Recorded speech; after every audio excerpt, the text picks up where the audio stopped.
Hello, hello. Welcome back to the second episode of Let's Play Pokemon Silver for Pokemon's 30th anniversary. And it's Wednesday now, and it's 2:47 in the afternoon. And you might notice that our playtime and our Pokedex increased. We went out and... Oh, I don't think... Did we ever read the thing for Cyndaquil? It usually stays hunched over. If it is angry or surprised, it shoots flames out of its back. 1'8", weighs 17 pounds. Interesting. Okay, but yeah, we went back and we caught a Sentret, which is 2'7", weighs 13 pounds. It stands on its tail so it can see a long way. If it spots an enemy, it cries loudly to warn its kind. Pretty cool, pretty cool. And then we also went back and got a Jigglypuff, which is 1'8", weighs 12 pounds. Looking into its cute round eyes causes it to sing a relaxing melody, inducing its enemies to sleep. Pretty cool. And we still have to, out of all the ones we've seen, we can't catch Caterpie because this is Silver version. Or at least we can't catch it around here. I don't know if that changes later in the game anywhere. We won't ever be able to catch our rival's Pokemon. And we also won't be able to get the first 3 Pokemon, which is the Chikorita line. Although we might see them. And we'll have to wait till nighttime again to catch Hoot-Hoot. But all in all, we're doing pretty good. And we're here in Violet City, and I changed out my Pokemon team a little bit. We caught this Jigglypuff at level 5, surprisingly, where it learned a second move. Apparently, it has Defense Curl, so it's set up to be what's known in Pokemon competitive circles as a Staller. The idea of this moveset that it's learned is it sings the Pokemon to sleep, then raises its defense to maximum, and causes the enemy Pokemon to run out of moves. Obviously, with just these 2 moves, it won't be doing that without item use, but technically, you could train that Jigglypuff as is. Earl's Pokemon Academy. Okay. Trade my best Pokemon to the guy beside me. Huh? The Pokemon I just got is holding something. Okay, so you can trade hold items with Pokemon trades. Oh hey, we saw that firsthand. I'm taking notes on the teacher's lecture. I'd better copy stuff on the blackboard too. Let's see if we can read this guy's notes. This kid's notebook. Catch Pokemon using Pokeballs. Up to 6 can be in your party. Keep reading? Yes. We're reading his notes upside down. Before throwing a Pokeball, weaken the target first. A poisoned or burned Pokemon is easier to catch. Keep reading? Some moves may cause confusion. Confusion may make a Pokemon attack itself. Leaving battle clears up any confusion. People who catch and use Pokemon in battle are Pokemon trainers. They are expected to visit Pokemon gyms and defeat other trainers. The next page is blank.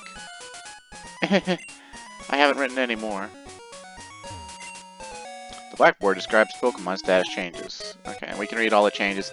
But they're more or less exactly the same as in Gen 1, so... I don't think they change as the gens went on. You could correct me if I'm wrong, but I don't think... You know, for poison, there's regular poison, then toxic poison. For,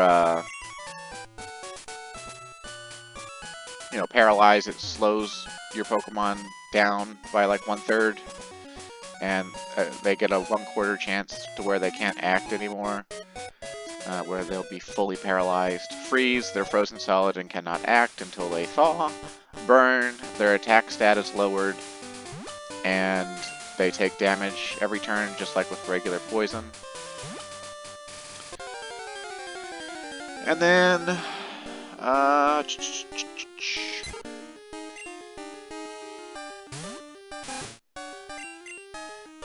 sleep.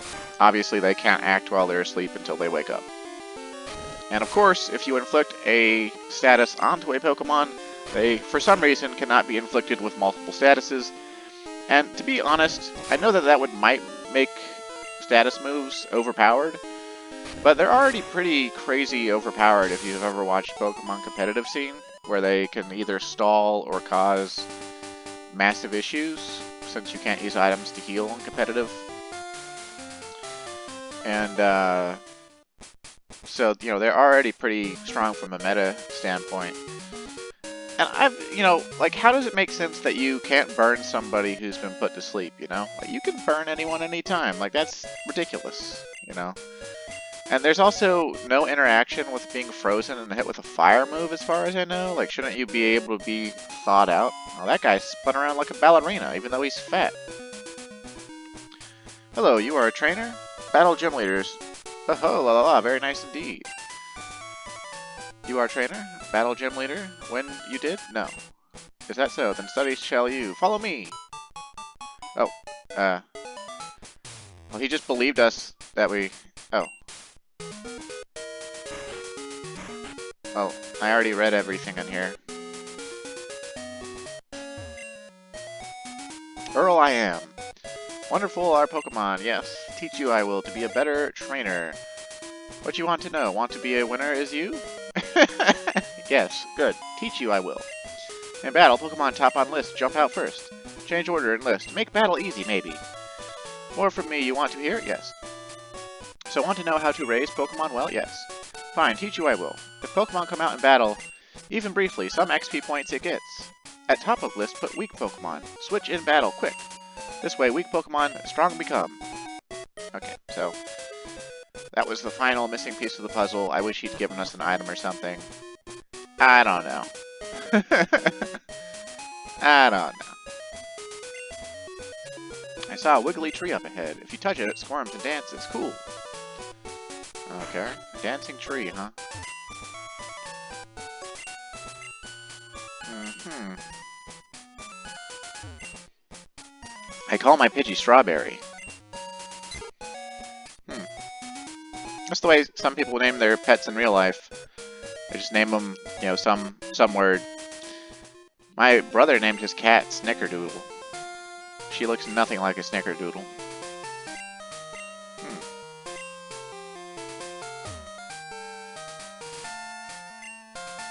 Well, hey! I was going to zap that tree with my straight arm punch, but I couldn't. I'm a failure.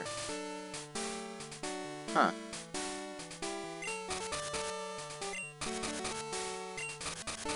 It looks like a tree that you'd normally cut, but it's got like a unique sprite to it.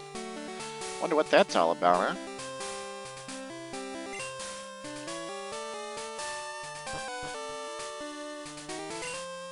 Don't you wonder who'd make something like this, and why?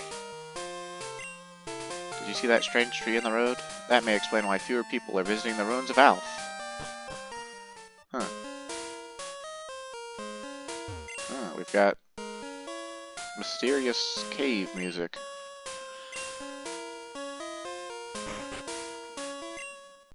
The ruins are about 1,500 years old, but it's not known why they were built or by whom. They've got server racks and a copier.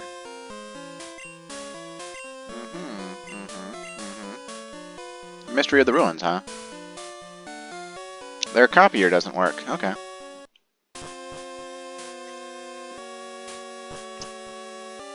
Hey, there's a chick. Guess she's a tour guide? Uh-huh. Uh-huh. Uh-huh. Uh-huh. Okay. Well, what's it say? A Pokemon that hid on the seafloor. Eyes on its back scanned the area. Well, like any good puzzle, we just set the corner pieces first, right? Like, there's no question that those are corner pieces. It's already starting to take shape, is it not?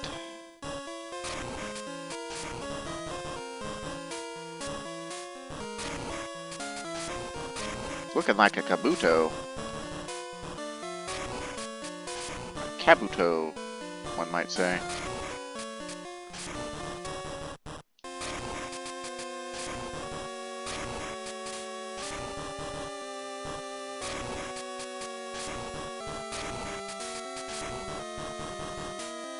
Oh, we got the eyes backwards. Hold up. The eyes are further apart than that, you see? There we go. Definitely a Kabuto. He was like, not necessarily the MVP of our Gen 1 run, but he was damn good. I was surprised by how good he got. I know it's because we fed him full of drugs, but oh, what the fuck? Ugh. There is a strange presence here. Oh. Do these statues do anything? It's a replica of an ancient Pokemon. It's a replica of an ancient Pokemon. Okay, we'll just check every single one of them and see if anything happens.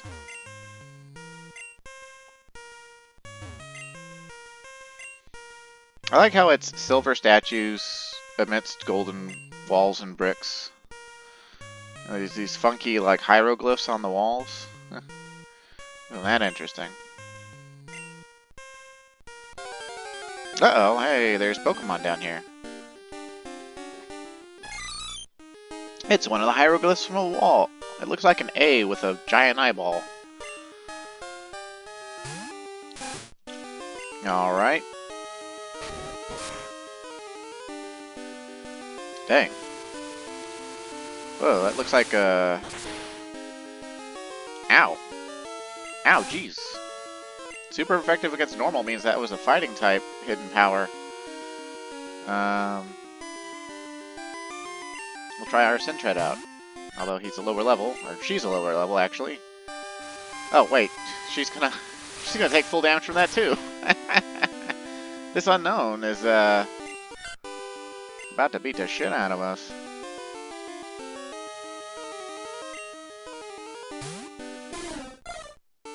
Maybe the level 2 bird we have can live through its fighting type hidden power onslaught. Ever so slightly. Ever so slightly. Hidden power is the only move it has, by the way, so I think we're about to see our whole team get beaten into the ground.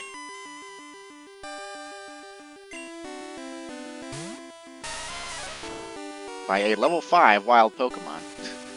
Now imagine that you were a kid and you came into this situation. You found one of these weird, funky letter Pokemon. It had this one move that was like super effective against your whole team. And then you freaking lost. Like to a wild Pokemon.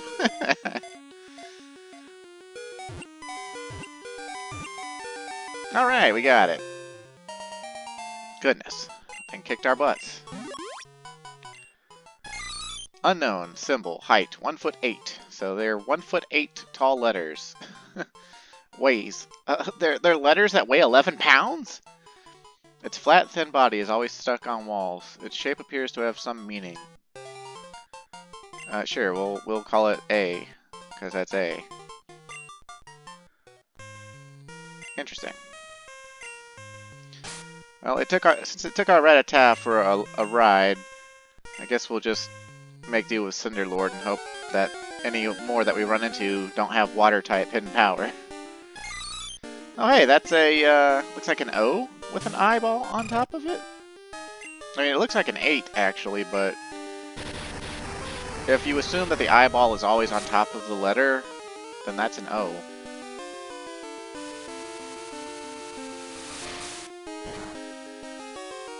Alright, it must have had grass or ice type hidden power or something.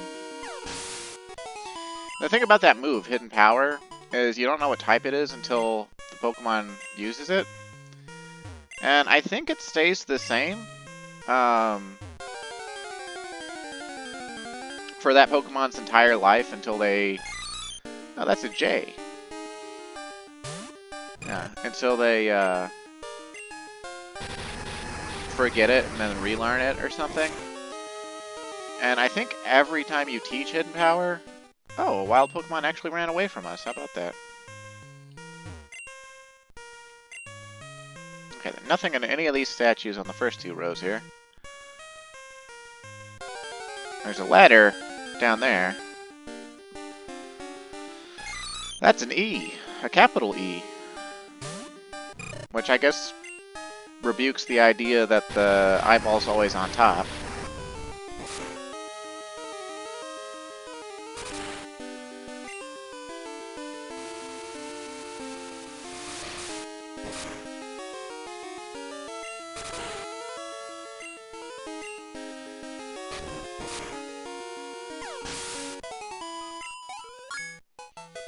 These things also seem to be consistently level 5.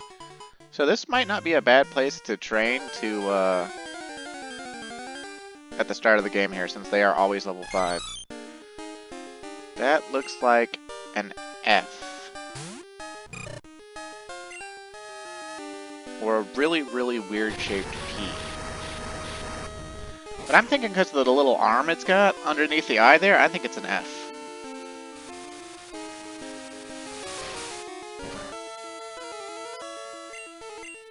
And I sure am glad that their hidden powers have not been super effective against us.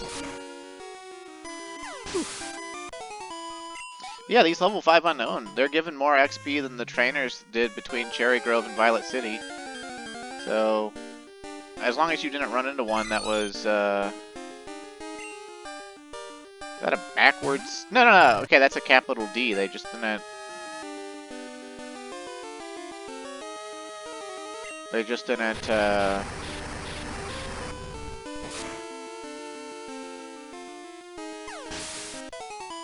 close off the back of it.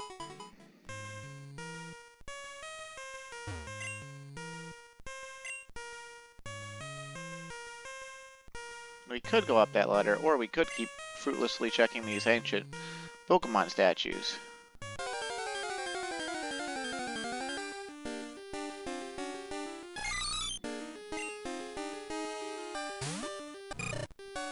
Like, that's gotta be an O, right? Or would the O just be an eye, like a straight up eyeball?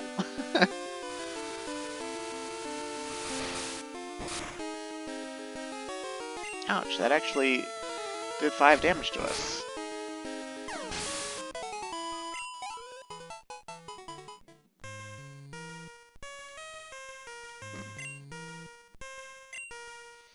Well, since our team is kind of beaten up, and Cyndaquil can't last forever, maybe we do want to come out of there.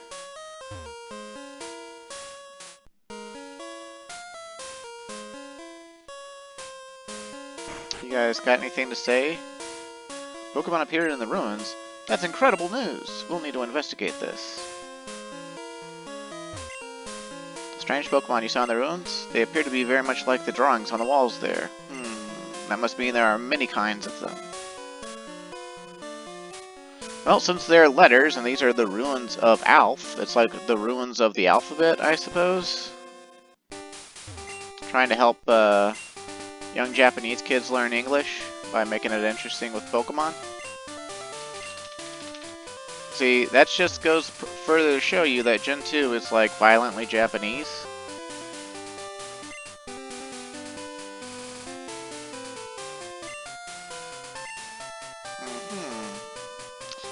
Oh, another route to Azalea Town. Oh, paralyzed Cure Berry.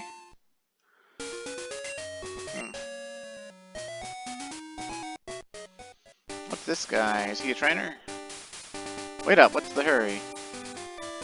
Have you gone to the Pokemon Gym? You can test your Pokemon and yourself there. It's a rite of passage for all trainers. Oh. He says we have to go get our butts whooped by Falconer. But what if I want to check out the rest of that Ruins of Alph? I mean, obviously we can't check out the whole ruins because there's water, and we can't get across the water yet, but... Hey, it's a mystery.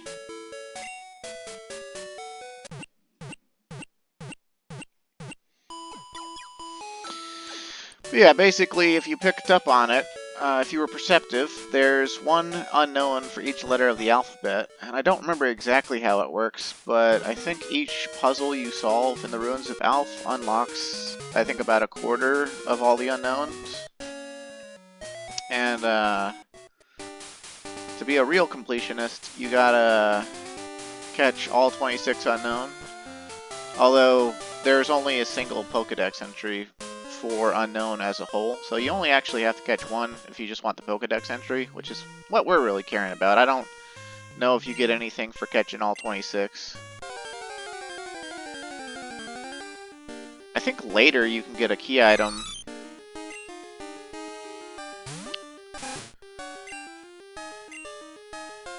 that lets you know which ones are which or something.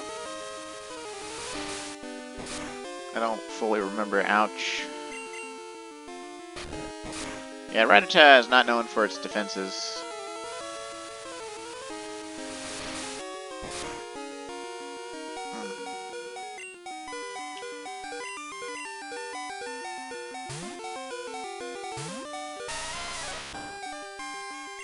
Oh, okay. Damn bastard. We'll try. We'll see what happens if with this Geodude here. We need to kind of like level out our team a little bit. Although these aren't, none of these Pokemon are ones I really want to use long term. They're just kind of like fill-ins for now. And the reason that works is obviously as you progress in a Pokemon game, both the wild Pokemon and the trained Pokemon you encounter start going up in level and giving more EXP. And so obviously, you know, if the wild Pokemon that you're catching just happen to get more levels, you know, like, let's say, you know, our highest Pokemon right now is level 13, and all the Pokemon we can catch so far have been up to level 5, right? Well, if we go eventually to the next city, eventually we'll start running into wild Pokemon that are like level 7 to level 10. And what would be easier, you know, leveling all the Pokemon we have now to level 10, or just advancing until we could catch Pokemon, you know, that were already level 10. Right? And that system is why they put effort values in as a system for Pokemon. You see, like, once you learn about effort values and the way training Pokemon actually works, it gets a little bit irritating because it turns Pokemon into this insane numbers game. But the reason they came up with that system in the first place is to make training a Pokemon from the very beginning of the game more valuable than just waiting until later in the game and catching really strong Pokemon. So that's why that exists.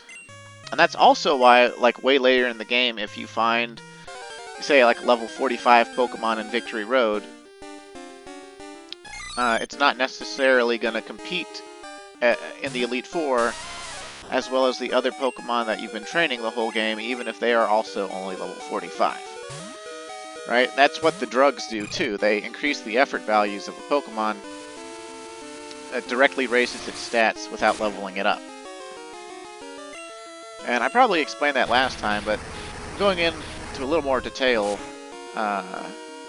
one, to fill the airwaves, two, you know, just because it's more relevant now that we're actually going to legitimately team build. We're not going to just take only gift Pokemon and, you know, only, you know, just have to train what we're given.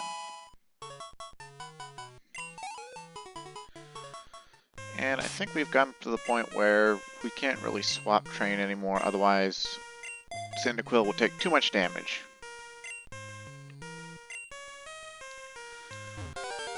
Oh, yeah, got it.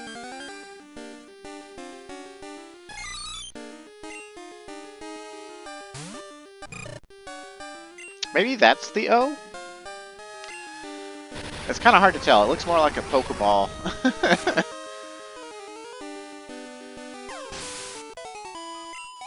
And these things' stats seem to be fluctuating wildly, even though they're all level 5. And I guess that's the other... There's another numerical thing. Not just effort values in Pokemon. Well, see, that's a... What is that, a Q?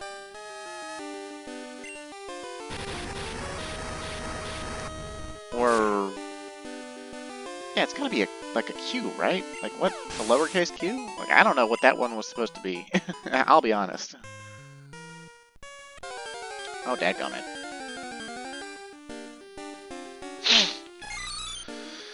I still don't know what that one's supposed to be. Viewer, or viewers, or Colby. If you know what letter that one's supposed to be, please tell me.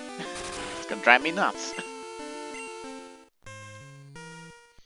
Well, we checked literally every statue, and there was nothing in here, so... The only thing we can get here is... unknown.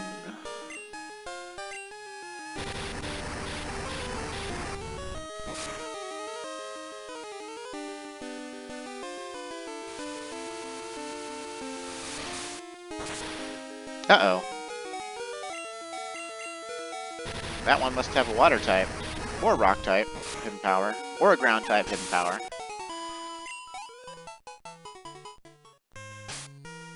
Let's see, we're gonna have to... As much as I don't want to, well, we might not have to. We might just be able to run away from stuff. I'm not, like, doing anything crazy like banning running. I like a good challenge, but every now and then you really do just need to stop and smell the flowers and take things easy.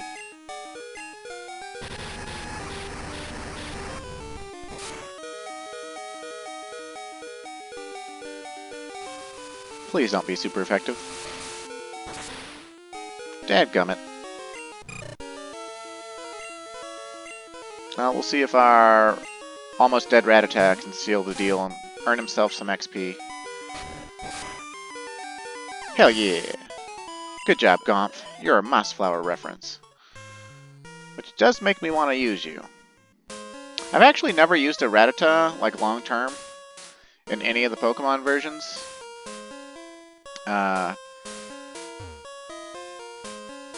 As I always thought his moves were weaker than they were, like his specialty move Hyper Fang, but it turns out, actually, at least in Gen 2 and Gen 1, and I think I looked ahead to the other generations too, it's a lot stronger than I thought it was. I thought it was a 55 power high critical hit rate move. It turns out it's a 80 power, 90 accurate high critical hit rate move. That he gets stab bonus on. So... Or he gets stab on, right? Because the B is already stands for bonus, right? So... That's a whole thing. And the cool thing is he learns it relatively early. But yeah, I don't know. Let's see, we could go to the gym. But people have been talking about this Sprout Tower.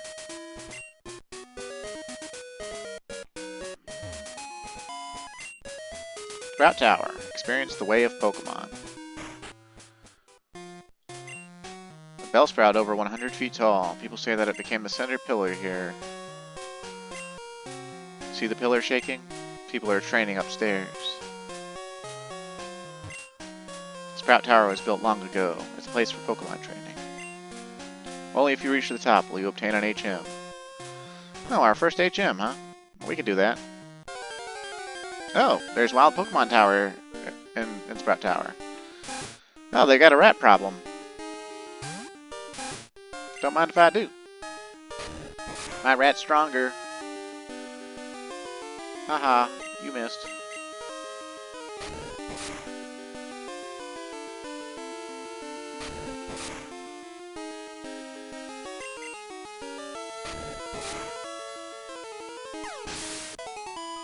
Shazam!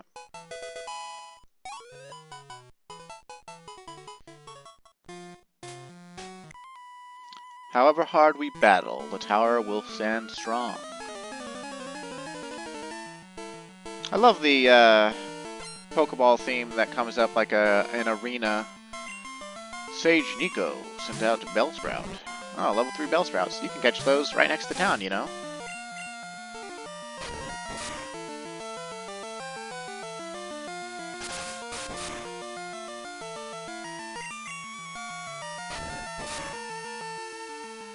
Yeah, right away you can already tell that the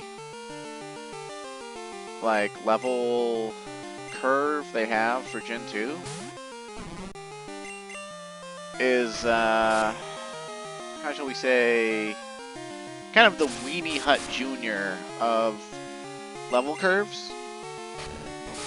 Particularly this early in the game, they just don't, for whatever reason, all these trainers have not been training their Pokemon. Oh, a Quick Attack. That's slightly stronger than Tackle, I do believe. and always goes first.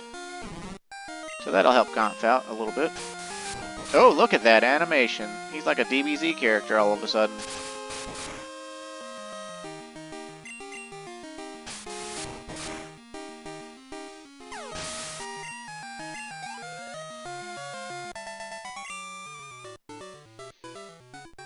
He fought hard, but he's too weak.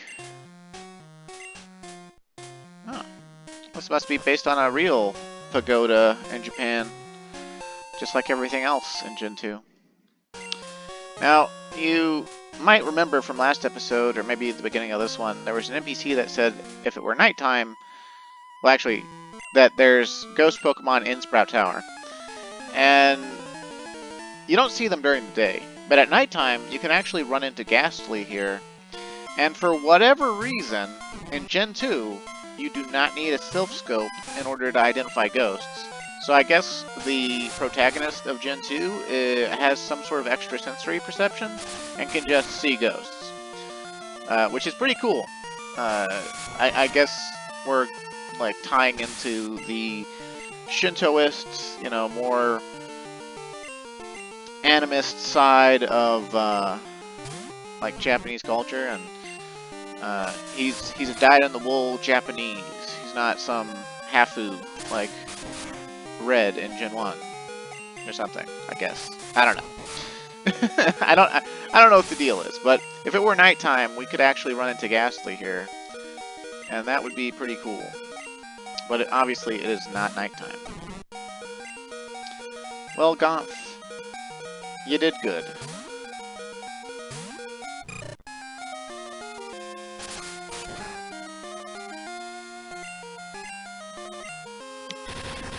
Shazam!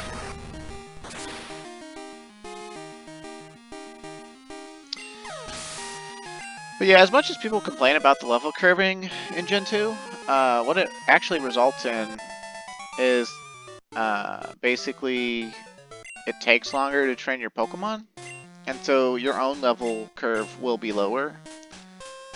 And so the difficulty actually stays somewhat relative to you anyway.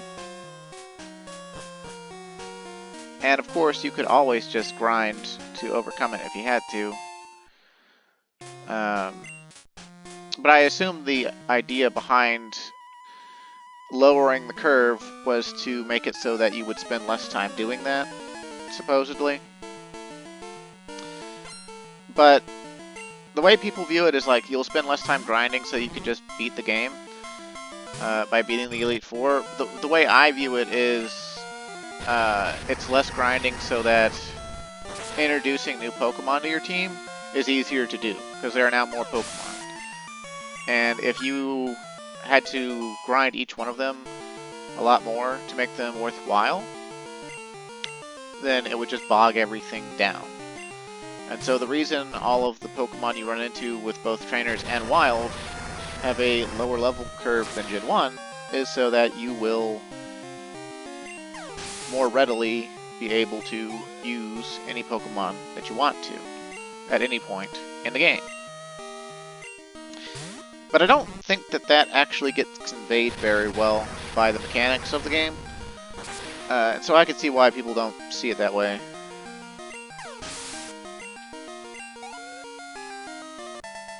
Sage Edmund was defeated. What? Cinderlord is evolving?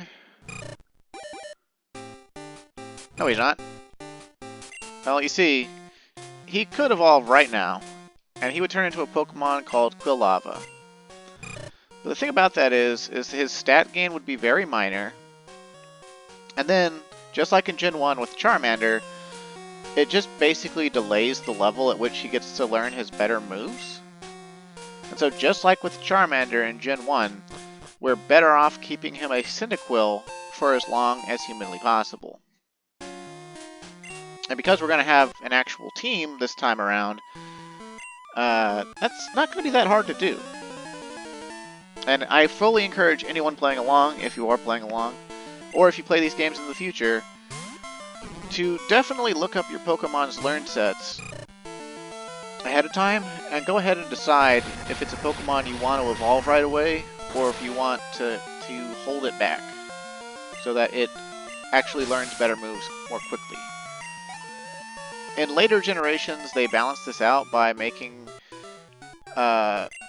new evolutions learn a new move right upon the evolution. And so if you don't evolve them right away, you miss out on different moves. And I think they nailed this somewhat annoyingly well in Gen 3 with the Gen 3 Firestarter. But it was likely based on the more meta knowledge of Gen 1 and Gen 2 people doing what I'm going to do, which is what I already did with Charmander, which is just hold him in his first form until he learns his good moves. Because then he gets the best of all worlds. He gets full power,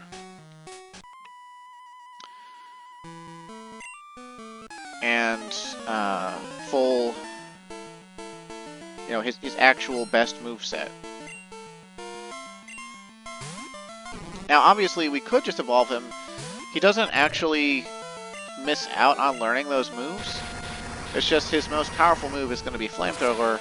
And in Gen 2 here, if we fully evolve him, he won't learn it until level 60. So, even though it's going to be slightly painful to keep him a Cyndaquil, we want to keep him a Cyndaquil so that he'll learn his most powerful move by, I think it's level 42, which is 18 levels sooner than he would otherwise learn it. Plus, as I said in the Gen 1 playthrough of Red, by keeping him in his first form, he will need less EXP to level up. And so he will wind up stronger because the evolutions will adjust his base stats and add all of his stat gains on top of those, so his stats are going to go up by the same amount regardless of what we do. Oh, hey, the screen was shaking. You are indeed skilled as a trainer. As promised, here is your HM. But let me say this.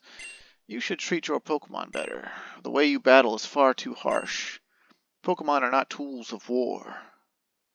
Lieutenant Surge would disagree. Humph. He claims to be the Elder, but he's weak. It stands to reason. I'd never lose to fools who babble about being nice to Pokemon. I only care about strong Pokemon that can win. I really couldn't care less about weak Pokemon. Lex used an escape rope. Are we really getting attacked by a rat 2 steps from where we're gonna... How dare you, enemy Rattata? How dare you?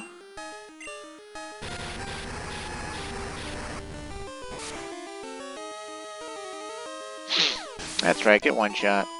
Get out of here. So good of you to come here. Sprout Tower is a place of training. People and Pokemon test their bonds to build a bright future together. I am the final test. Allow me to check the ties between you and your Pokemon.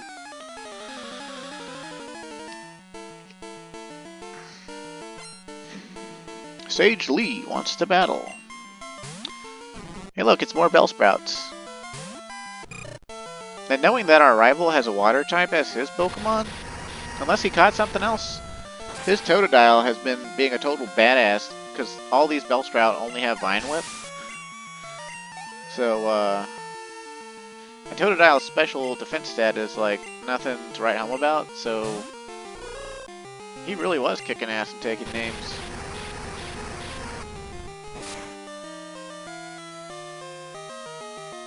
Dang, Hoot kind of thick. Level 10, you know. That's the highest level Pokemon we've seen. Other than our own Cyndaquil here.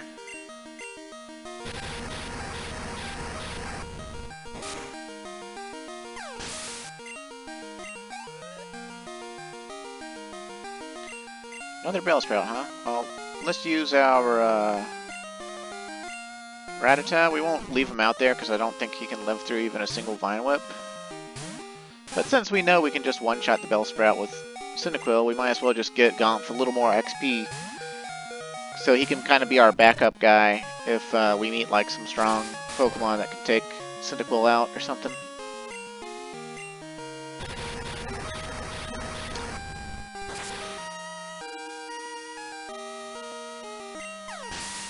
It's like, imagine our Gen 1 playthrough if we had had even one other Pokemon when we got to Misty. You know, Misty wound up being the only thing to KO us, and she KO'd us 3 or 4 times because of my stubbornness. If we had... Oh yeah, we got the Flash HM, how about that? Eliminates even the darkest of all places, but use it out of battle, you need the badge of Violet's Gym. So now we have 2 reasons to actually want to go to that gym. And we don't have Dig yet, so we'll hold on to that Escape Rope. Plus we have way more inventory, so Escape Ropes might actually be worthwhile in this generation. But yeah, just imagine if we'd had a Rattata that was even like level... that we'd leveled even to like... I don't know, 15 or something back in Gen 1.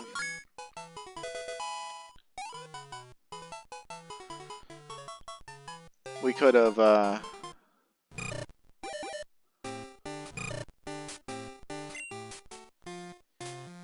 used it as a staller for Misty, and we could have used it to finish off for Misty, you know. We could have just used it, leveled it to 20 or something, and used it solely to beat Misty. The,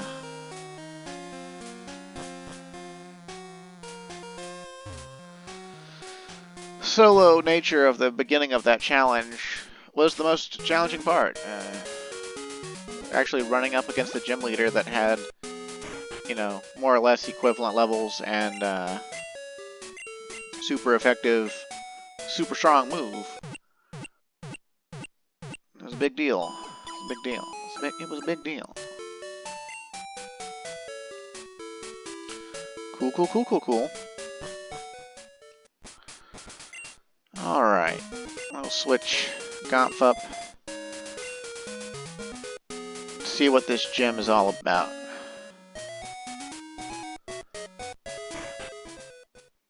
Hey, it's this guy. Hey, I'm no trainer, but I can give some advice. Believe me, if you believe a championship dream can come true, you believe, then listen. The grass type is weak against the flying type. Keep this in mind. Oh, he must not be the same guy. He's given different advice. Am I good enough to even see Falconer? Oh, it's bird catchers. They style their hair the same way as the ones in Kanto. A level 9 Spearow. Dang. We could be in trouble. Or Gomph could be in trouble anyway. Ouch. He can take 3 hits. He's always going to go first because of quick attack, so I think he'll win. But, ouch. If the Spearow crits, he could lose. Oh, cool. Sweet. Good job, Gomph.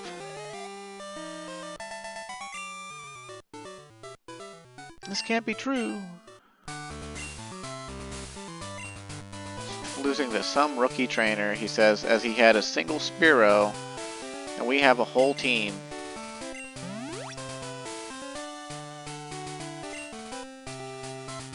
Hey, this walkway looks like a dollar sign.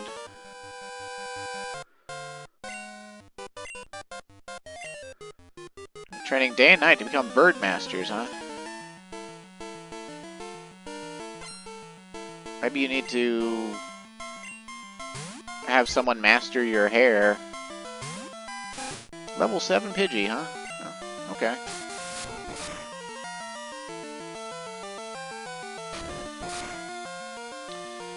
Ouch. Well, that was a crit. I wonder if it would have... I guess it would have done 4 damage without being a crit. 5 damage, okay. Because crits aren't precisely a ×2.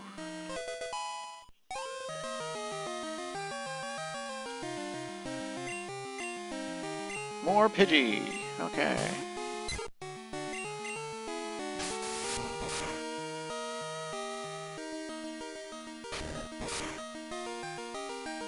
Ouch.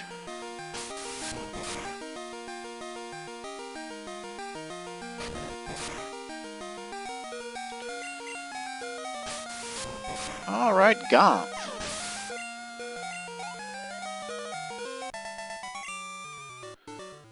Gah! Faulkner's skills are for real. Don't get cocky just because you beat me. Okay, so we had one guy who was like mad that he lost to a rookie, quote unquote, and then another guy that said don't get cocky. Okay, and here's Falkner, who's got an emo hair swoop. I'm Falkner, the Violet Pokemon Gym Leader. People say you can clip flying-type Pokemon's wings with a jolt of electricity. I won't allow such insults to bird Pokemon. I'll show you the real power of the magnificent bird Pokemon. Oh, Gym Leader theme? Gym Leader theme. And he's wearing classic Hakama with a yukata and a jacket over it. And he's got socks with the Japanese sandals. But then he's still got his emo hair swoop, so how about that? He's got 2 Pokemon. Well, okay, a level 7 Pidgey. How are we ever going to deal with that?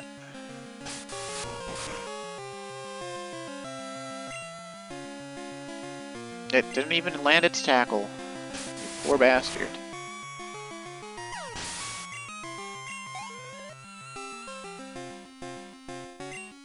Pidgeotto. Oh, wow. Oh, level 9? But it doesn't evolve to Pidgeotto until level 18. What is this nonsense?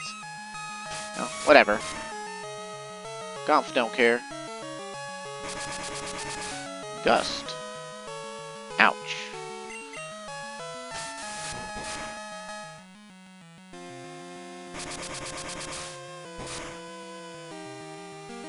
Oh. Gomph lived a good life.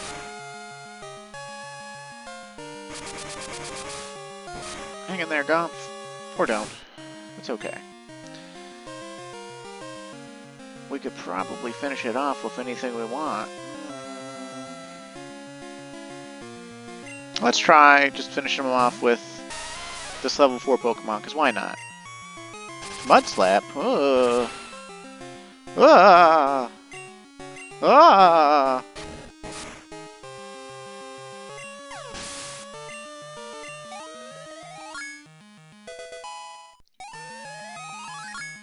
Whoa, 2 levels at once. Whoa, 3 levels at once. Whoa.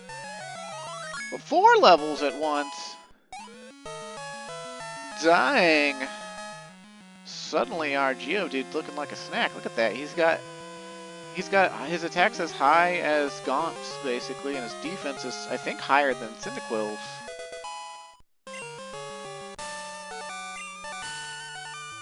Darn, my dad's cherished bird Pokemon. Alright, take this. It's the official Pokemon League Zephyr badge. 900 bucks, that's 4 Pokeballs. Clark received Zephyr badge. Oh, nice. Zephyr badge raises the attack power of Pokemon. It also enables Pokemon to use Flash if they have it, anytime. Here, take this too. Clark receives TM31. By using a TM, a Pokemon will instantly learn a new move. Think before you act. A TM can only be used once. TM31 contains Mudslap. It reduces the enemy's accuracy while it causes damage. In other words, it's both defensive and offensive. Well, that's actually a pretty good move for you to teach the birds, because...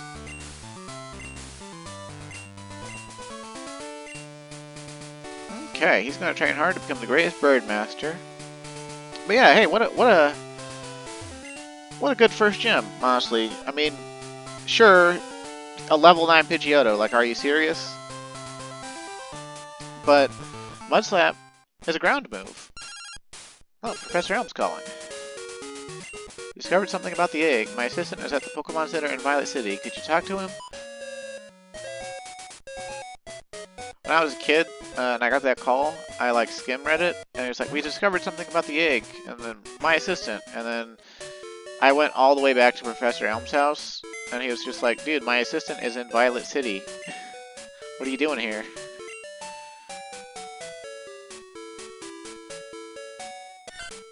Okay, we're gonna deposit... Oh, not you. We're going to deposit a couple of these Pokemon because we don't really need all of them right now.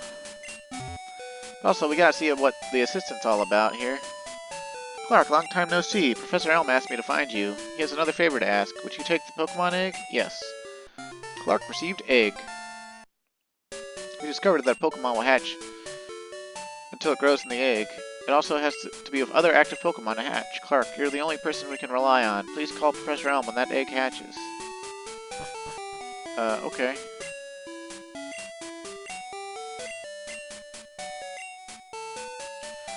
One, two, three, 4, 5? Oh, yep, that's right. The egg takes up a slot in our party. So we were putting those Pokemon away for two reasons. It moves around inside sometimes. It must be close to hatching. Well, it says that. But basically, the way the hatching system works in Pokemon is it's based on number of steps you take. And so when you get an egg, I believe...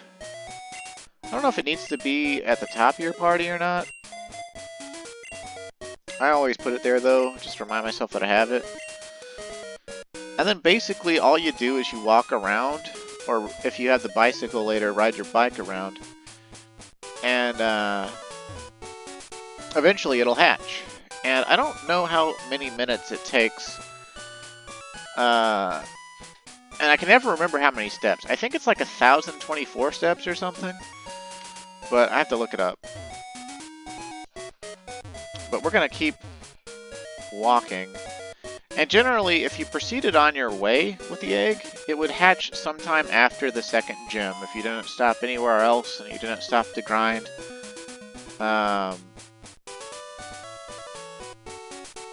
That's about the time that you would hatch this Pokemon out of the egg.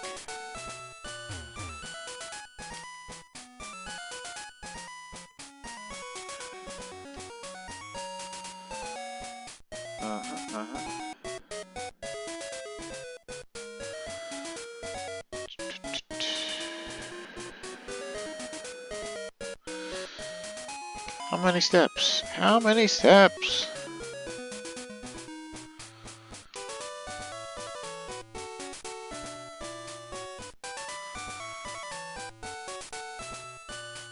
Oh, that'll be useful. Wait, hold on.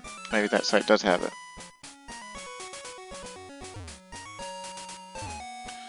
It's talking about all the different egg groups.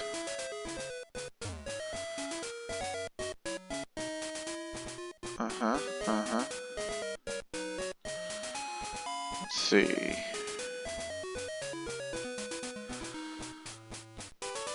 Okay, it depends on what kind of Pokemon's in the egg. Apparently, a Magikarp egg would take 1,300 steps to hatch. Oh, wow, okay. The Pokemon that's in this egg takes 2,600.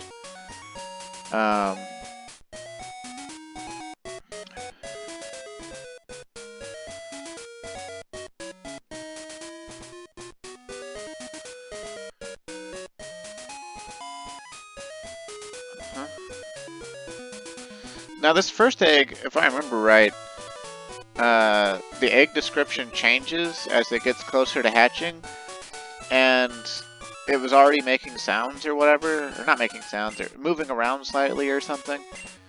The next stage is like make sounds, and I think if it was an actual brand new egg, it would have said like, this is a Pokemon egg, and not mentioned the moving around. And it's like, I guess after about 1/3 you get the moving around, and then after 2/3 you get to make a sound.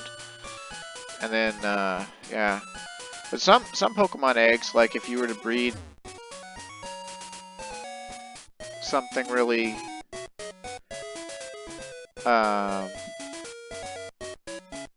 rare, like a Dratini or a Snorlax or something, apparently they take over 10,000 steps to hatch. So, Gen 2 had, I guess, maybe it's the same in later gens, but, it had a more precise breeding system because it's the first breeding system, I suppose.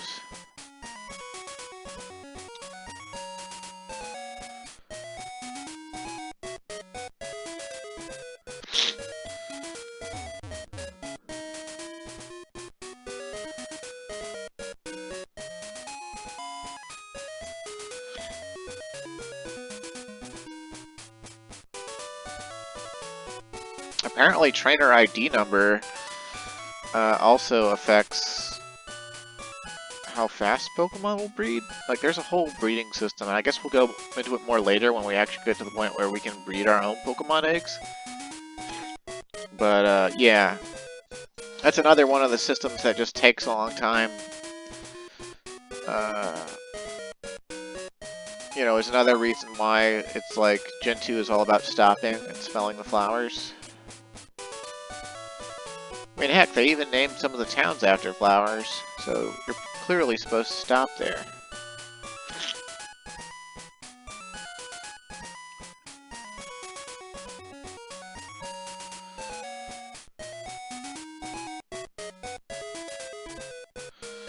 See, how many steps is it from this side of town to the other? Let's see, 1, 2, 3, 4, 5, 6, 7, 8, 9, 10, 11, 12, 13, 14, 15, 16, 17, 18, 19, 20, 21, 22, 23, 24, 25, 26, 27, 28, 29, 30, 31, 32, 33, 34.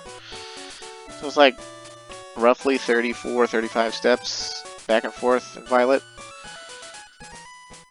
I mean, we could count it by square exactly. I was just counting the character's actual stride. So let's see, that's 1, 2, 3, 4, 5, 6, 7, 8, 9, 10, 12, 13, 14, 15, 16, 17, 18, 19, 20, 21, 22, 23, 24, 25, 26, 28, 29, 30, 31, 32, 33, 34, 35. Yep. Pretty cool.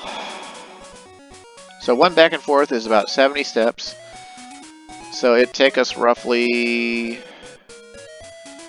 let's see, 10 back and forths would be 700. So 20 back and forths would be 1400. And 30 back and forths would be 2100. And supposedly, I know what type of Pokemon is going to come out of this egg, because it's referential to the anime. Or maybe the anime is referential to it. But it's a Togepi. It's going to be Togepi. The first egg is always Togepi. And, I don't particularly want to use Togepi in my team, but it will be a Pokedex edition. And it's not actually that bad of a Pokemon. It's got really high defense, and it learns the move Metronome pretty quickly. I think within a level or 2 or 3 of hatching.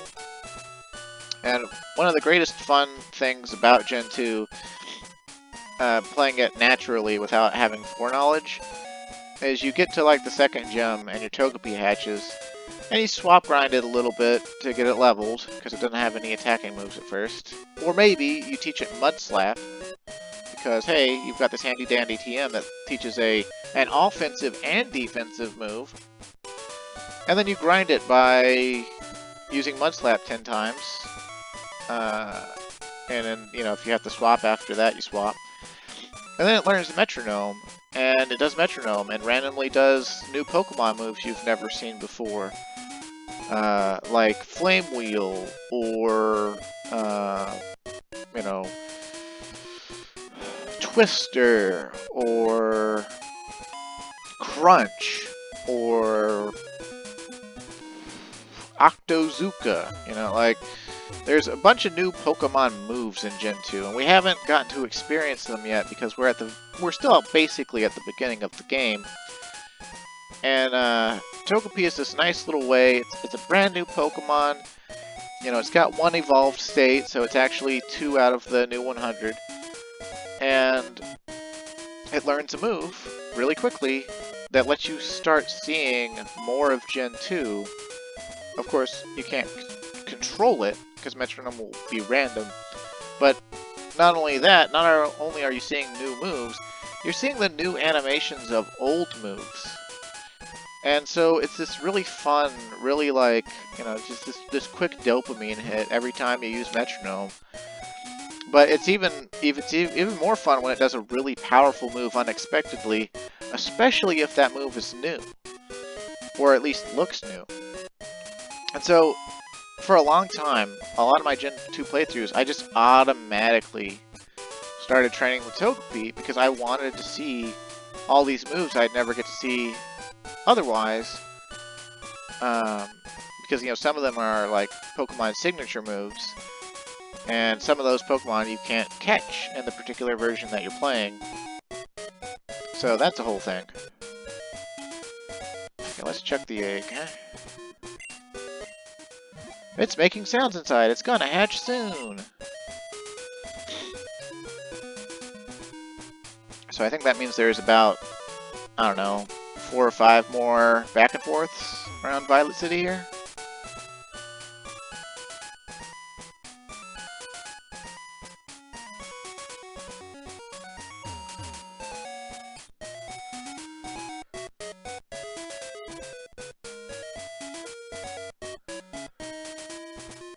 And,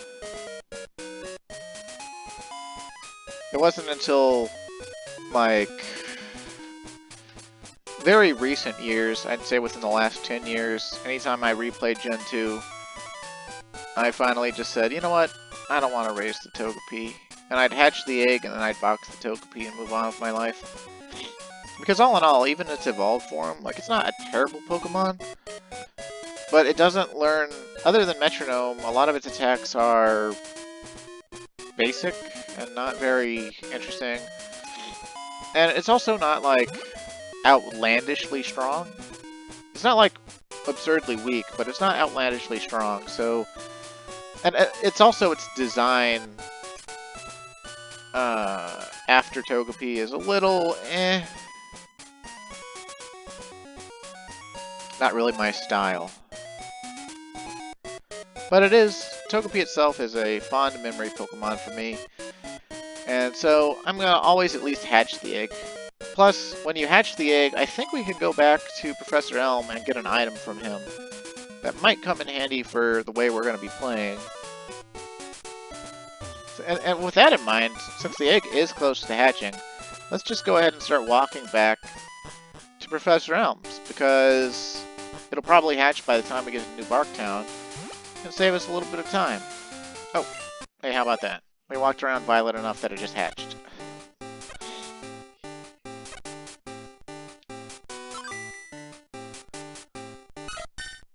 Togepi came out of its egg. Can we name Togepi? Sure, it's a boy, so we'll name him...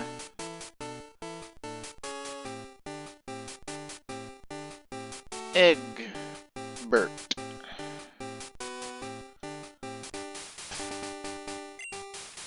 Let's see, now, hatching him immediately, he would actually be better off for us to train, because he's got pretty high defenses. And if we were to teach him Mudslap right now, he would actually be contributing pretty quickly to all these other low-leveled guys. But I'm not really that interested in training him. Later, I will train him to evolve him into his evolved form. But, yeah, for now, we're going to follow what the game told us to do, and we're going to call Professor Elm. And hatch, wow, what kind of Pokemon is it? Please come show me now.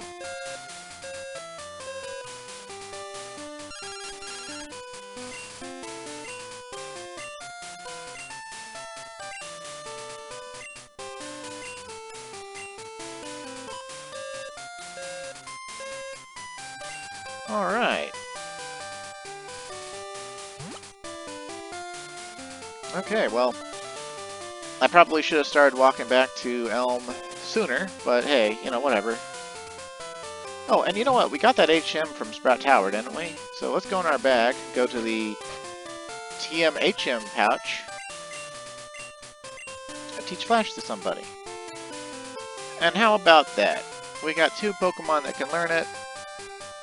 And, hey, the newly hatched guy can learn it, so why not? Why not? But you know what? In case we do ever want to use her, why not teach it to the Jigglypuff, too? Not gonna hurt anything, they're not long-term party members, so maybe we'll try to check out that Dark Cave on the way back from Professor Elm's.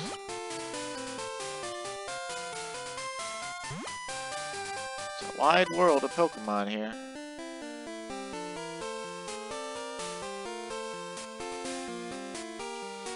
And you notice that when a Pokemon hatches from an egg, you also don't get a Pokemon Well, I don't think we got the Pokedex entry, right? So we'd have to just go read. Yep. Okay, Togepi, Spike Ball. Height 1 foot, weight 3 pounds. A proverb claims that happiness comes to anyone who can make a sleeping Togepi stand up. Okay, that's an interesting Pokedex entry, I guess.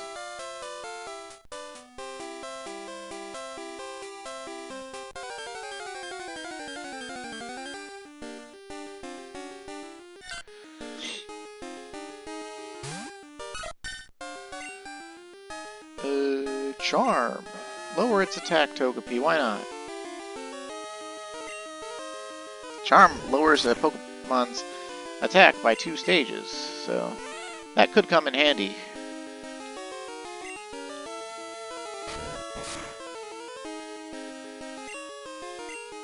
And we'll just switch over to Gomph. And finish this Sentret off.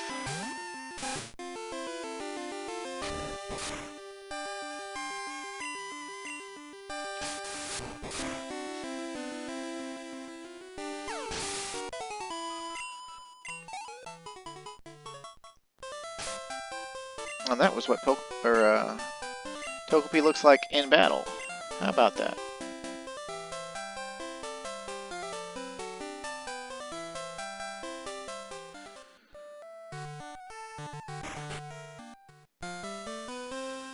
Yo, Clark, you look great. What? That Pokemon? The egg hatched, so Pokemon are born from eggs. No, perhaps not all Pokemon are. Wow, there's still a lot of research to be done. Thanks, Clark. You're helping unravel Pokemon mysteries for us. I want you to have this as a token of our appreciation. Clark received Everstone. That's an Everstone. Some species of Pokemon evolve when they grow to certain levels. The Pokemon holding the Everstone won't evolve. Give it to a Pokemon you don't want to evolve. Clark, I'll call you if anything comes up. Pretty cool.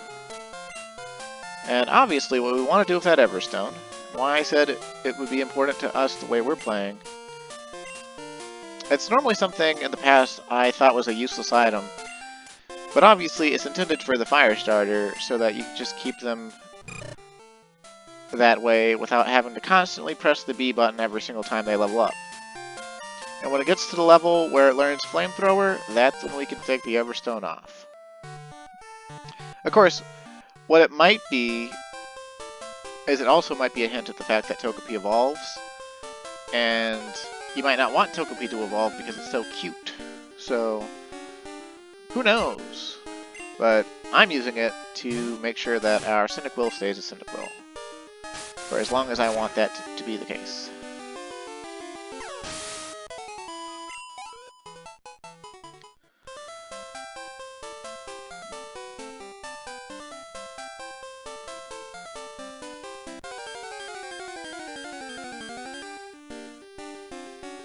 See how much there is that's already like super time consuming in Generation 2? Like, you know, it really is a stop and smell the flowers game, because the beginning here, it ties you up going back and forth between the first 3 towns for catching Pokemon at day and night, for Professor Elm's errands, for, you know, the Pokemon egg,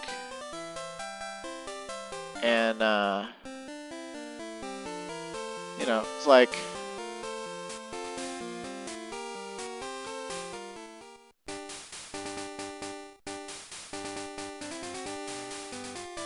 a very chill adventure. Very thoughtful, deliberate adventure.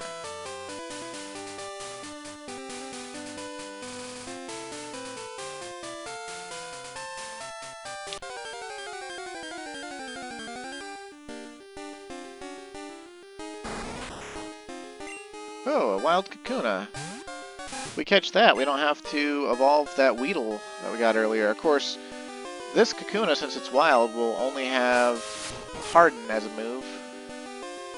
So I don't know if it's actually worth catching, because that'd be a waste of a Pokeball. Plus, it's level 6. While we could swap grind the Weedle, I'd rather just have the Weedle evolve and keep Poison Sting. Because I'm pretty sure in Gens 1 and 2, when Weedle evolves, it learns Harden, but it keeps its moves. Same with Caterpie. I think later on, though, I don't know exactly when, but they actually change them so that when they evolve, their moves both turn into Harden. And it's just like, really? I mean, it makes sense because that's how they were portrayed in the anime, but it's also a little bit irritating because, you know, in the early gens, you could just... Let's see, we have 8 Pokeballs. And now that guy should be willing to let us pass.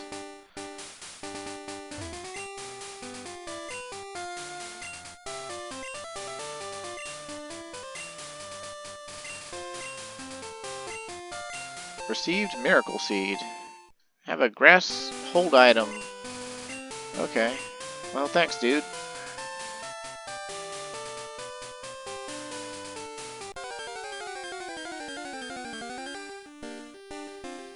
Oh hey, another new Pokemon. Wild Mareep. Level 6 and female. Let's beat it down. Okay, wait, maybe not beat it down that much.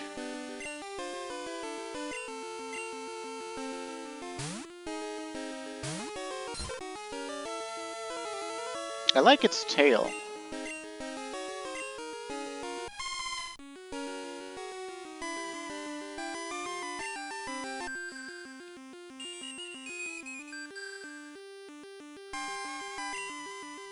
Alright.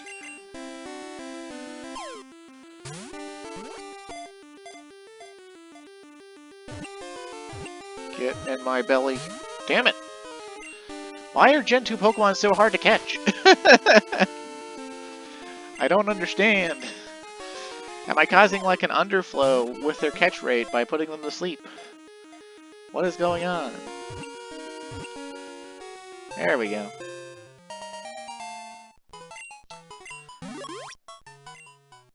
Mareep.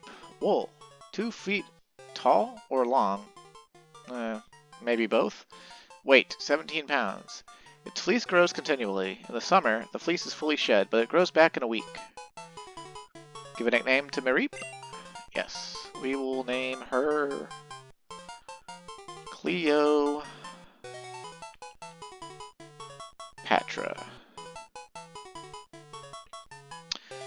And this Pokemon, Mareep, is going to be a long-term party member.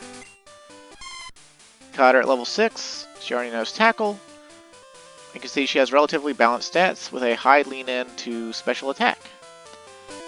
And we actually want to go ahead and heal her up and get into training her right away. She's not going to be immediately like the best thing since sliced bread, but she is electric type.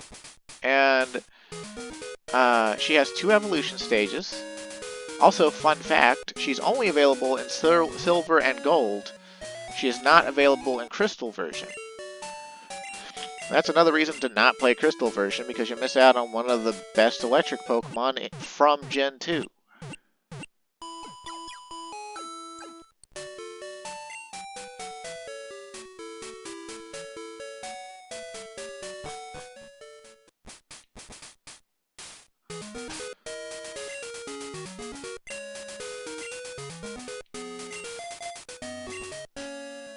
Her HP stat also seems to be pretty high. 24 HP at level 6 is roughly 3 to 4 more HP than a other Pokemon at the same level would have, so... Oh look, Enemy Mareep.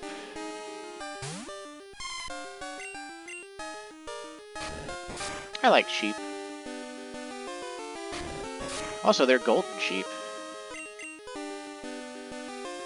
Pretty sure that's like some sort of lucky mythological thing too. The golden fleece. Let me look that up. I'm pretty sure that's a Greek mythological tale. Golden fleece.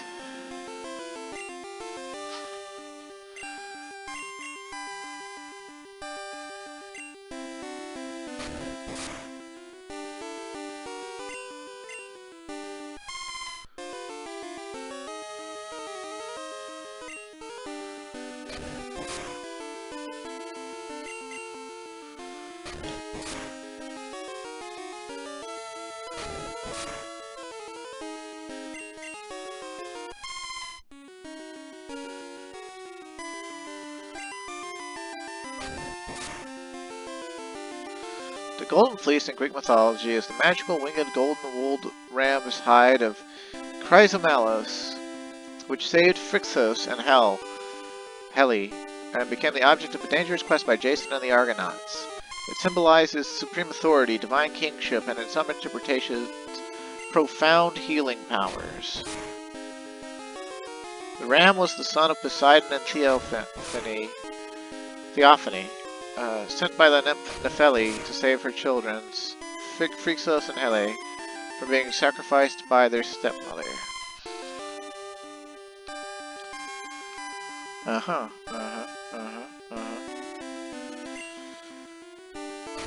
So we've got a divine sheep, more or less.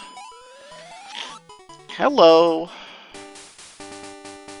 See what I mean about how the game, like, sort of grows with you as you go? Oh, an Ekans. I didn't realize those were catchable around here. That's another old face. Looks really good in color.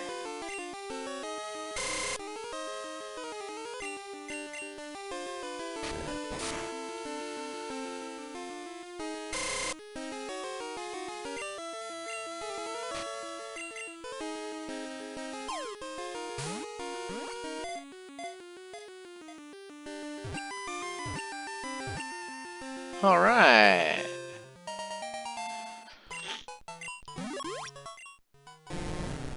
Ekans, snake. Height, 6'7", so its length is 6 feet 7 inches. Weighs 15 pounds. That's a relatively big snake.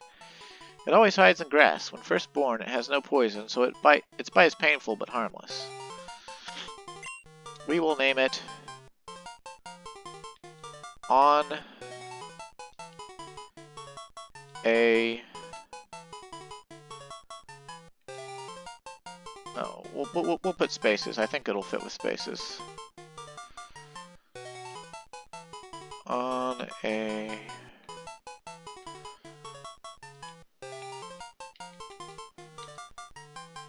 plane. Nice. Oh, trainer battle. I haven't seen you around before, so you think you're pretty tough? No man, I'm just stopping to smell the flowers. Oh, you're young, that's why you're staging all of your reputation on whether or not you're tough. Uh-oh. Well, I don't think we need to force her to fight like crazy against this trainer. We'll just do the ye old swap grinding, get our Geodude activated. Although that Falconer fight really did seem to get him activated already anyway. He learned a new move, he gained 4 levels. It's pretty ballin', it's pretty ballin'. He lived through a hit from a super effective move. Like a total badass.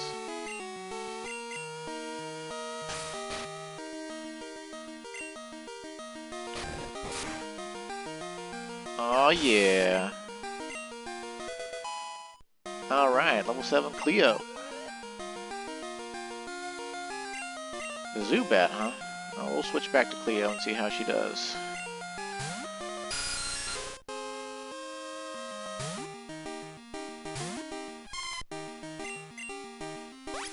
With how easy the first gym leader was, it's not hard for me to believe that kids on this route have already beaten him. He was weaker than the sage at the top of Sprout Tower, for goodness sakes.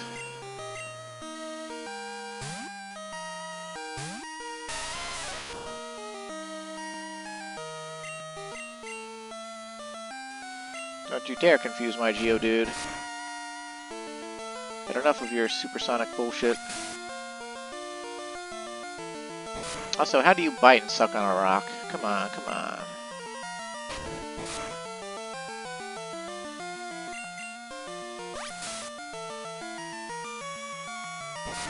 You can't get blood from a stone, Zubat.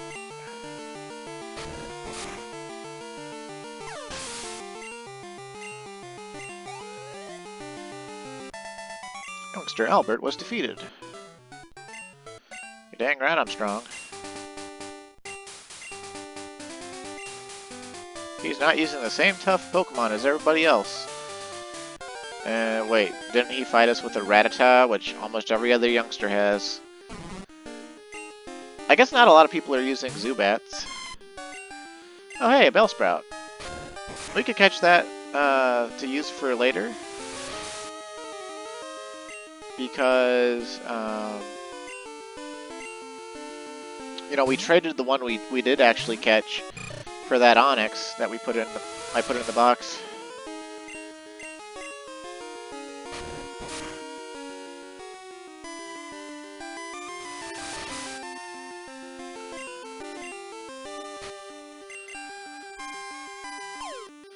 Bellsprout's one of those Pokemon that got done dirty by the change in Pokemon over the generations. By the time they remade Red version as Fire Red,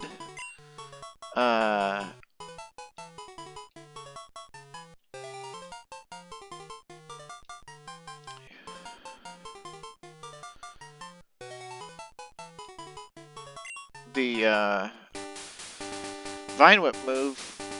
Well, no, I guess it would have been by Gen 4. Either way, eventually some Grass-type moves got changed into being physical moves, while all the Grass-type Pokemon that were good attackers generally have high special attack. And like Vine Whip is like Bellsprout's signature starting move. So like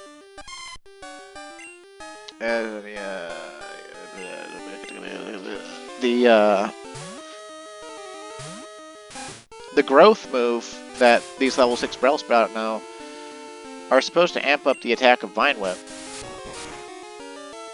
And by a certain generation, they stopped doing that. So, yeah. But of course later it also learns, I think, Absorb and Mega Drain and stuff like that, so it's not that bad.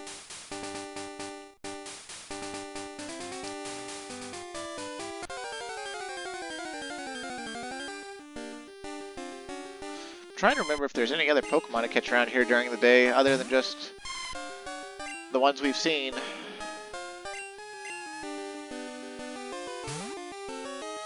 I thought there was at least one more. But we might need to go further south to find it. Sometimes Pokemon, like you'll see on the Pokedex screen, if you look at the area they inhabit, it'll show which route they're on. But it doesn't say which patch of grass, or whether they're in the water, or on the water, or in a tree.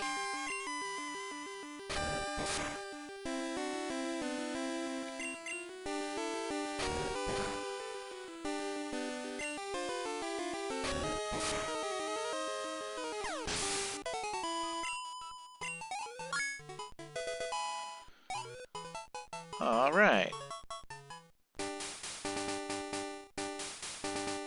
We'll go a little further south, see what we can find.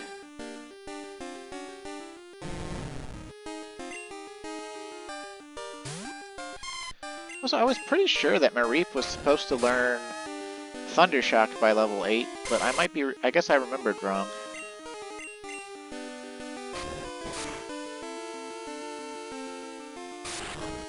Oh hey, look at that new animation on Wrap. Actually looks like we recoiled around.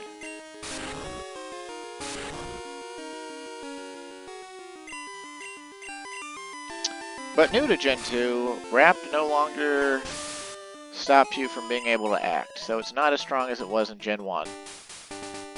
Which the only way it's actually a strong move, even in Gen 1, is if you use other stalling things so that you can just continuously reset the Wrap. Like paralysis, or sleep, or confusion, or both. And, yeah, I just don't... I've never seen it as this big, strong thing, but I guess maybe in competitive, which is a Stallarscape hell, you know, it's really good or something.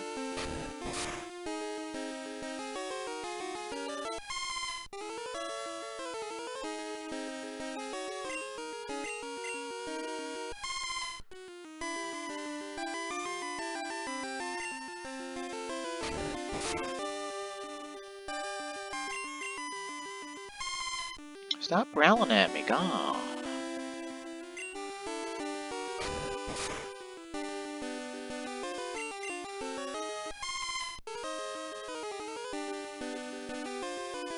I was watching more Pokemon videos recently, of course, and I saw apparently the longest or most badass... Oh, level 9. Okay, I was one level off.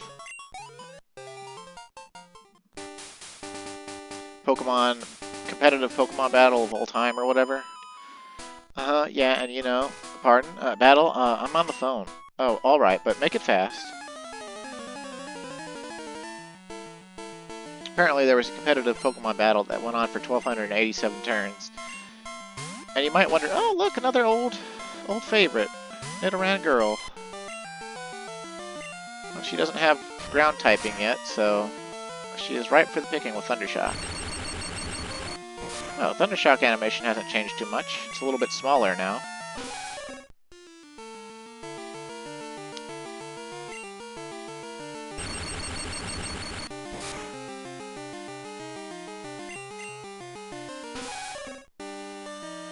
Dang though, this random girl on a cell phone, you know, she has a Pokemon that's as strong as the first gym leader's ace. And we're literally like, if we didn't get into the random battles in the other trainer battle, we're like 2-minute walk from the first gym or something. Like,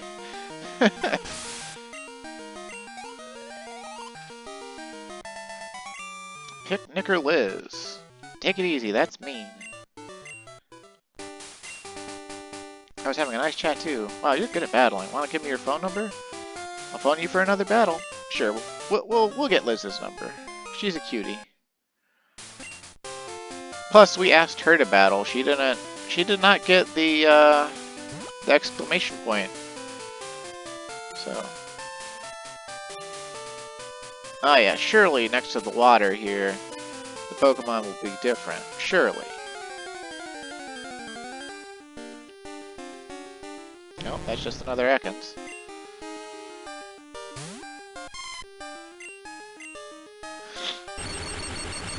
Let's see.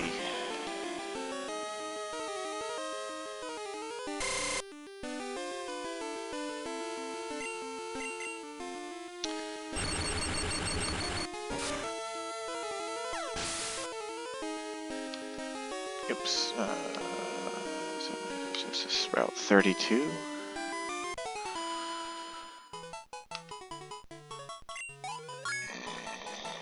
Oh my goodness, excuse me. Look at that special attack stat.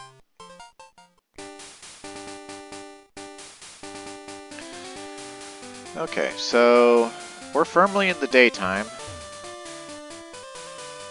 And we have a 20% chance, supposedly, to run into Mareeps. A 30% chance to run into Ekans, a 30% chance to run into Bellsprout, a 10% chance to run into Rattata, and a 10% chance to run into a Pokemon called Hoppip. I would like to run into Hoppip, because I would like to catch a new Pokemon. It looks like the other Pokemon on the route that I was thinking of only appears in the morning or nighttime hours. So we will not be able to get him in this recording.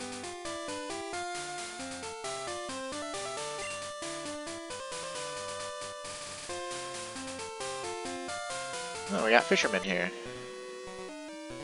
Our Pokemon are freshly caught.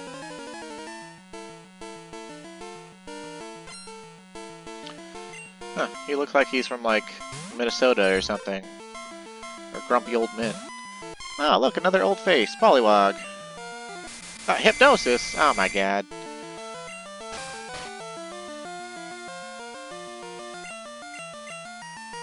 No, not the bubbles.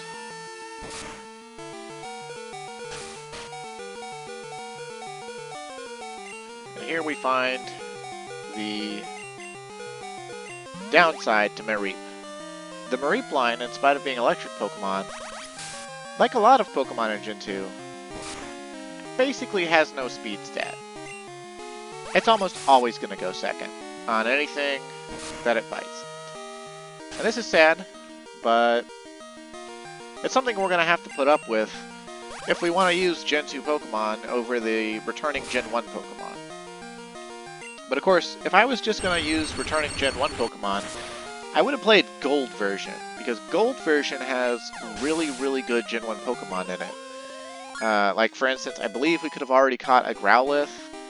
About halfway through Johto, you can get Mankey for the Primeape line. You can get Tauros. I think you can get Tauros in Silver version as well, but Tauros is a Pokemon that has close to 500 base stat, and he's like stupidly fast and stupidly strong, and learns a lot of good normal type moves. But yeah, if we were gonna just reuse Kanto Pokemon, which I mean we still might, like 1 or 2, you know, we would play Gold, no question. But my nostalgia for Silver version would not have it any other way. I had to Let's Play Silver version. For me, it is the definitive Gen 2 version. Mainly because I think Ho-Oh looks stupid. That's actually the only thing I don't like about Gold version. Ho-Oh is the premier Pokemon on the cover. And I'm sorry, but Ash saw some mystical Pokemon bird fly over the rainbow in the anime, and that was Ho-Oh. And it looked stupid then, and it looked stupid 3 or 4 years later when I saw it on the front of Gold version, okay? Sorry, not sorry.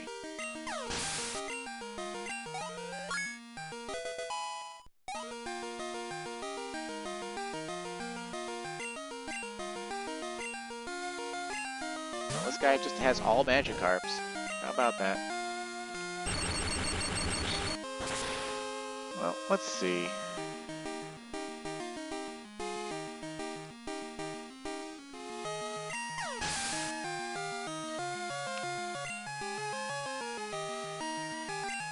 Oh man, apparently Shiny Mareep is lavender, has lavender fleece. I don't think that looks better, but it's interesting. Makes it look like a poison type.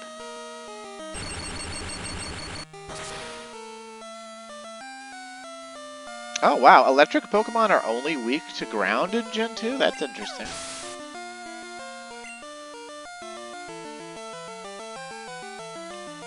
Let's see.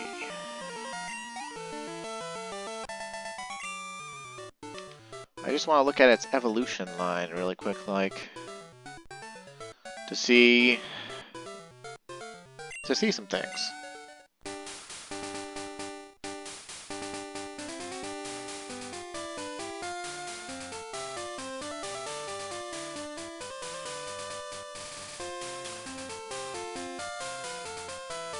Okay, so we do actually want to evolve Mareep. So that's going to be nice. We got a Pokemon that we freshly caught, or no match for properly raised. Calm collected, the essence of fishing a Pokemon is the same. Oh, whoa, he moved fast. I'm a good angler, but even better trainer. Oh, this guy wants to throw hands. He's got a Goldeen. Another return, a male Goldeen. Goldeens can be male? Whoa. It's like looking at RuPaul's Drag Race.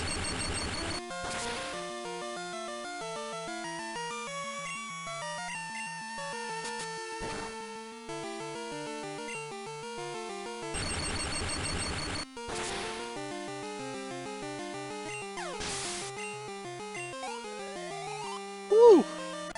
That Goldeen was worth a lot. Now we're cooking. Oh, our mom's calling.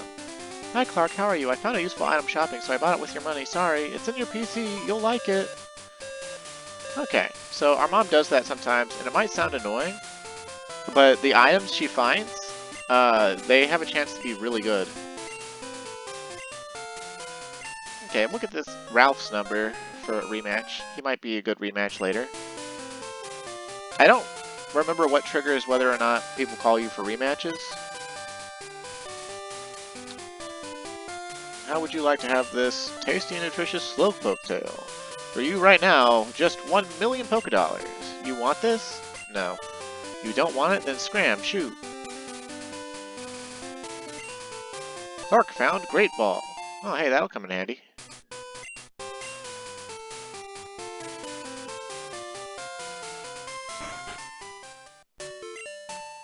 This is a great fishing spot. You saw people fishing? How about you? Would you like one of my rods? Yeah, sure. That's good to hear. You're an angler now. Received old rod. Okay. Clark put the old rod in the key pocket. Fishing is great. If there's water, be it sea or stream, try out your rod. Uh-huh. She ruminates about hold items. Now let's see, what item? Oh, she got us a super potion. That's pretty nice, because we can't buy those yet. We can use that as an emergency full heal for basically any of our Pokemon, even Cyndaquil. Now, the nice thing about this old rod is some of the Pokemon on routes, they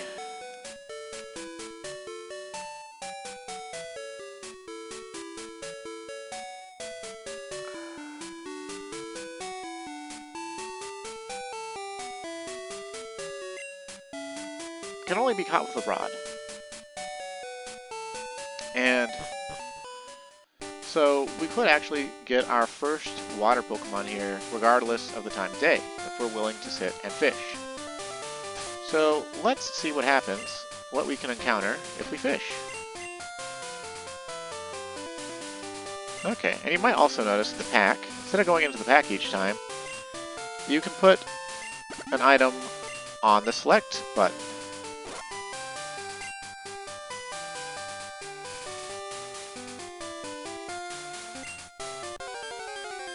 And so we don't have to go in the pack every single time. And we can catch level 10 Magikarps right here for free. So if we wanted to start that grind towards the Gyarados, we could. But there's a very good reason to not do that. Also, obviously, these Magikarp are level 10, and they'll only have Splash. So if you wanted to easily train any Pokemon, even just a level 2 Pokemon, you could just fish here, and the enemy Magikarp will just have to sit and take it. Of course, the enemy Magikarps don't give as much XP, I don't think. So, you know, mileage may vary, but if you want to cut down on swap grinding, this would be a good spot. And we're gonna catch one anyway for the Pokedex entry. Magikarp, fish. 2'11", 22 pounds. For no reason, it jumps and splashes about, making it easy for predators like Pidgeotto to catch it mid-jump. We'll name it Carp in all capitals, because we're never gonna use it. Okay. But we'll keep fishing here. As far as I am aware, time of day does not affect what Pokemon you can hook with your rod.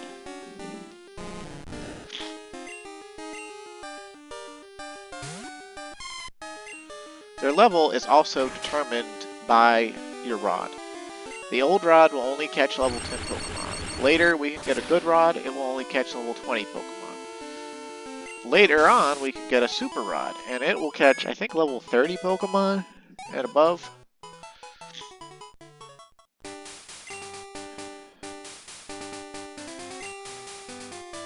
Okay, we've gotten quite a few levels on our Mareep.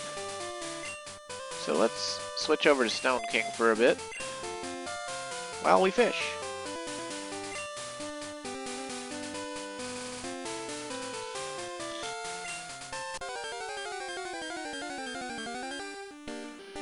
I promise we're not actually just grinding Magikarp on camera.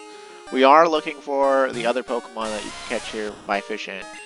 The thing about it is, it's only, the Magikarps are an 85% encounter rate, and the other Pokemon is a 15% encounter rate. So, that's a whole thing.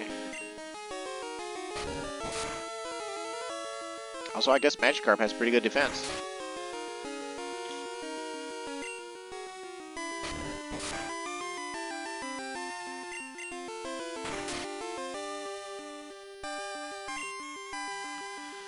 But yeah, as opposed to Gen 1, which gives you a Magikarp for $500, so the cost of 2.5 Pokeballs, after the first gym, between the first gym and the second gym, about halfway between them, and it's level 5.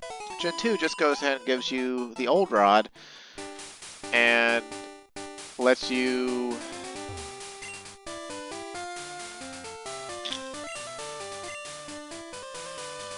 catch a level 10 one. So it cut at least 5 levels off the grind for a Gyarados, and is encouraging Gyarados use. But like I said, I don't think it would be worth it to do all the swap grinding for a Gyarados in the early game this time around. There's just less XP from trainers, and then also just later on in the game, there's higher level Magikarps, but there's also the ability to get Gyarados without even training a Magikarp. So, you know, why commit to a long swap grind when you don't have to?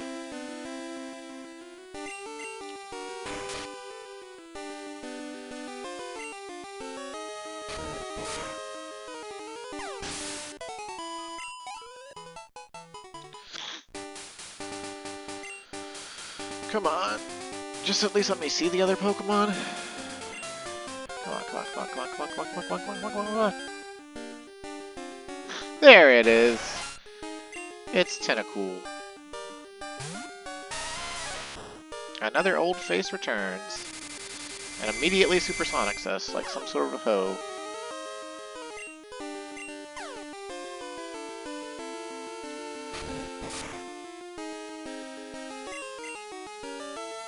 Oh, and it's got Poison Sting. That makes sense.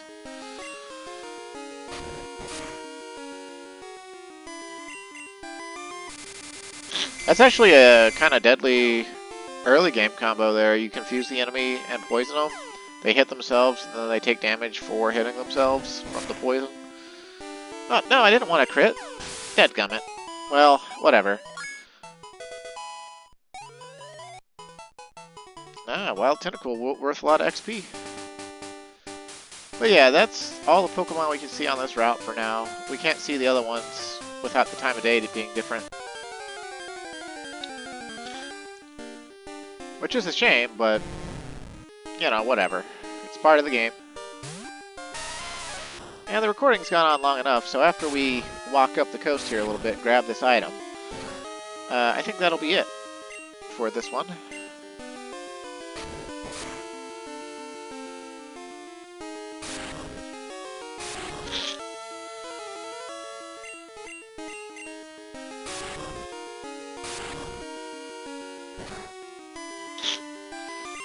And my nose is suddenly giving me issues. Just another reason to stop the recording. Alright, another Great Ball. Guess it's amping us up to catch something specific. Anyway, we're at 17 Pokemon caught in 2016. We've got 2,800 bucks. Our playtime's a little over 3 hours. We have the first badge. What do you call it? The Zephyr badge? That's like the West Wind or whatever. So that's pretty cool. We can see all the faces of the gym leaders. Looks like we've got a green-haired person up next. Maybe we'll get to them next time. Either way, thanks for watching, stay safe, and have a great day. And I encourage you to play Pokemon Silver for the 30th anniversary of Pokemon.